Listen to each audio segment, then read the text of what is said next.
कार्तिक पूर्णिमा व्रत कथा। एक पौराणिक कथा के अनुसार तारकासुर नामक एक राक्षस था। उसके 3 पुत्र थे, तारकाक्ष, कमलाक्ष और विद्युन्माली। तारकासुर बहुत ही बलवान था। उसने धरती व स्वर्ग पर अपना आतंक मचा रखा था, जिससे परेशान होकर देवताओं ने भगवान शिव से उसका आतंक करने के लिए प्रार्थना की।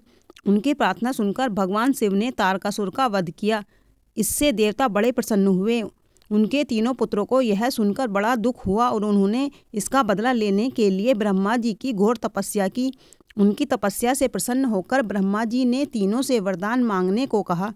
तीनों ने ब्रह्मा जी से अपने अमर होने का वरदान मांगा। ब्रह्मा जी ने अमरता के अलावा कोई दूसरा वरदान मांगने को कहा।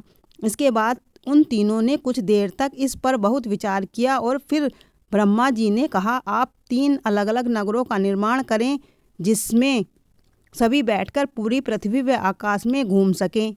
1000 साल बाद जब हम मिलें तो हम तीनों के नगर मिलकर एक हो जाएं। जो देवता तीनों नगरों को एक ही बाण से नष्ट करने की क्षमता रखता हो, वही हमारी मृत्यु का कारण बने। उन सब की नज़र में यह असंभव कार्य था। उन्हें यह वरदान ब्रह्मा जी के निर्देशानुसार मैं दानव ने उनके लिए 3 नगरों की स्थापना की। तारक्ष के लिए सोने का, कमला के लिए चांदी का और विद्युन्माली के लिए लोहे का नगर बनाया गया। तीनों ने मिलकर तीनों लोकों पर अपना अधिकार जमा लिया। इंद्र देवता इन तीनों राक्षसों से बहुत भयभीत हुए और भगवान शंकर की शरण में गए। इंद्र की बात सुनकर भगवान शिव ने इन दानवों का नाश करने के लिए एक दिव्य रथ का निर्माण किया। इस दिव्य रथ की हर एक चीज़ देवताओं से बनवाई गई थी। चंद्रमा और सूर्य से पहिए बने। इंद्र, वरुण, यम और कुबेर रथ के 4 पहिए घोड़े बने। हिमालय धनुष बने और शेषनाग प्रत्यंचा बने। भगवान शिव खुद बाण बने और बाण की नोक अग्निदेव स्वयं बने।